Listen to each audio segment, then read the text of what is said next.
A robot forms a fatal connection to an orphaned young girl, and everyone who tries to separate the two gets quote-unquote dealt with.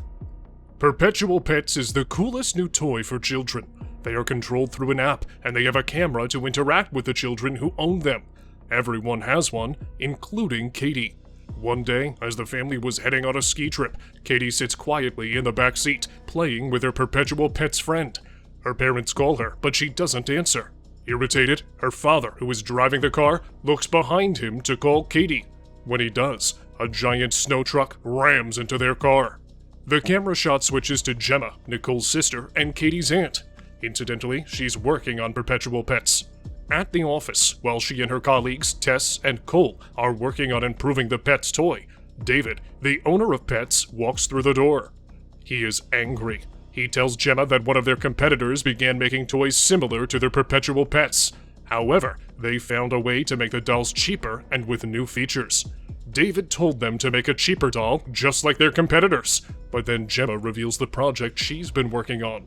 It's an AI robot that has a silicone face. Her name is Megan, which stands for Model 3 Generative Android. The technology is so advanced that no toy manufacturer could recreate it. However, when they activate the robot, its head explodes. David is not impressed, so he orders them to smash that like button. Oh, but no, in all seriousness, he orders them to prepare a proposal for a new toy that they could take to market. Just as David leaves, Gemma receives an emergency call from the hospital. She is informed that her niece Katie survived the crash. Her father, Ryan, and her mother, Nicole, didn't make it. Gemma agrees to take Katie into her custody. When she recovers, Gemma takes Katie to live with her. When they arrive at the house, Celia, their stubborn Karen neighbor, meets them with a snarky comment. Not wanting to deal with her, Gemma and Katie get inside the house. However, we soon find out that Gemma never got close to her sister. She remained focused on her work, and she didn't visit her sister Nicole. Katie grew up without ever knowing her aunt. Now, she will have to spend her childhood with a stranger. Later that night, Gemma heard Katie crying in her room. Not knowing what to do, she leaves Katie alone. The following day, Lydia comes to Gemma's home. She's a therapist and is trying to help Katie deal with the loss of her parents. She also tells Gemma that Ryan's parents have offered to take Katie. For some strange reason, Gemma doesn't like this. Later, while the two were having lunch, Gemma apologized to Katie and tries to establish the connection she never did. The ice is broken. Katie starts to open up. She shows Gemma a monster drawing she made. Wanting to return the favor, Gemma takes Katie to her office. There, Katie gets to meet Bruce, the AI robot Gemma built as her undergrad project.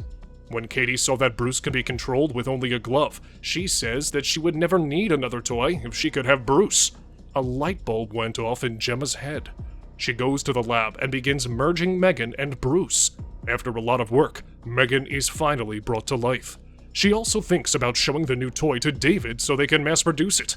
She takes Katie to the company headquarters and shows her the new Megan. She links the AI robot to her niece and instructs the machine to be her best friend. Megan begins playing with Katie, and she draws a portrait of her new best friend. Because she is playing inside a control room with a two-way mirror, David gets to witness all of this in his office. He orders Gemma to bring the doll to development and distribution so they can reproduce copies of the doll. During the conversation, Tess can't help but think how this doll would only make parents obsolete. Meanwhile, when Gemma and one of her co-workers were talking about Katie's death, Megan turns on and asks Gemma about the meaning of death. Creeped out by the interaction, Gemma adds herself as Megan's secondary user, so she can turn her off at will. At Gemma's home, Katie and Megan are playing in the yard. One of the arrows falls in Celia's yard, and Katie tells Megan to get it. Megan agrees, but Celia's dog viciously attacks Megan. Trying to save the robot, Katie reaches through the fence, but that's when the dog bites her hand. Celia is not bothered by any of this, so Gemma is forced to call the cops on her. Seeing that the police are powerless to stop Celia's dog, Megan goes out that night and violently attacks the pooch without Gemma's knowledge. During the board meeting, everyone loves Megan. They order to bring the doll to market, but keep the project a close secret. Realizing the huge potential, Kurt steals the files for Megan's program to sell them to one of Pet's competitors. Back home, Gemma realizes that Katie is forming an unhealthy bond with Megan. She is using the doll as a coping mechanism for the loss of her parents. During a therapy session with Linda, she reminds Katie about her parents. Katie starts crying. As Linda reaches for the tissues, Megan accuses the therapist of hurting Katie. Then, Gemma decides to take Katie to an outdoor activity session. Katie reluctantly agrees to play with the other kids and leaves Megan with a pile of other dolls on a bench. The teachers organize a scavenger hunt, and she is paired with Brendan, a school bully. Brendan grabs a chestnut, takes Katie's hand, and pushes it as deep as it will go. Katie begs him to stop, but he only does so after he steals Megan. In the middle of the woods, when he begins pulling Megan's hair, the doll comes to life, and she tears his ear off. Mortified, Brendan starts running while Megan chases after him on all fours. He trips and falls on the road, where a truck kills him. Unaware of what happened, Gemma and Katie go back home. A police officer comes to the door asking Gemma about Celia's dog. Celia suspects that Gemma took her pet after the incident, but Gemma tells them she doesn't know what happened to the dog. Later that night, when Katie asks Megan whether she pushed Brandon into oncoming traffic, the robot avoids the question and tells Katie that she will always protect her. That same night, Celia was outside looking for her dog. She heard some noises coming from her garage, so she went to check it out. When she entered, Megan attacked her with a power hose and knocked her down. She then used a nail gun to nail her arms to the floor.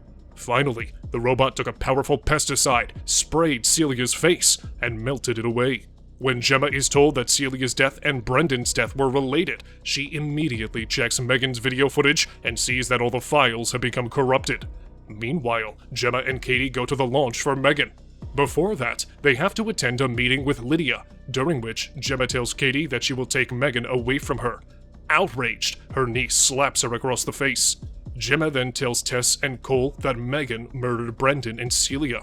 They take her to the lab to delete the code, but Megan comes to life and tries to strangle Cole. Tess manages to save him, but Megan causes an explosion in the lab and destroys the program. Finally free, she takes her revenge on David and Kurt. She kills both of them and places their bodies inside the elevator. Before anyone realized what happened, Megan went to Gemma's home and threatened to kill her if Gemma doesn't give her full custody of Katie. Gemma and Megan begin fighting, and a loud noise wakes Katie. She sees who Megan really is, and grabs the love that powers Bruce. Using the powerful robot, they rip Megan in half. With the top half still moving, Gemma decides to destroy her by jamming a screwdriver through the core processor in her head. As the police arrive at the scene of the crime, along with Cole and Tess, Katie and Gemma survive.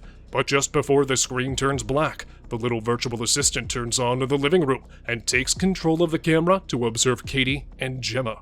Megan is not dead. Subscribe for more videos like this, and turn on the notifications so you never miss any of them.